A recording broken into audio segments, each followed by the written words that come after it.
विश्व प्रसिद्ध रथयात्रा पाई स्वतंत्र बस सेवा एसी रे 100 नॉन एसी रे 80 टंकार करिवे यात्रा।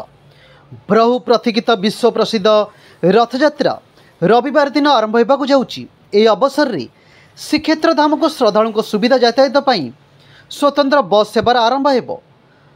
7टी अंत सहर रूट थिबा बेले 7 रु 9 जुलाई एवं 15 रु 17 जुलाई 2024 पर्यंत यही सेवा जारी रहिबो।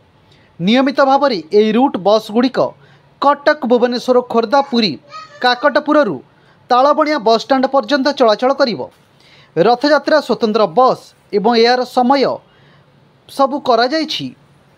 Root 50 express Bhubaneswar rail station Talabania bus stand, route 51 express Baramunda BS ABT Talabania bus stand, root 53 express मालतीपाटपुर बस stand Talbaniya bus stand, root 54 express जातीय आईन विश्वविद्यालय Cuttack Talabania bus stand, route 56 express Khordha Talabania bus stand भाया Jatni, route 57 express Talabania bus stand Kakatpur Puri भाया नीरू marine drive Konark, route 58 express Jagatpur Cuttack Talabania bus stand.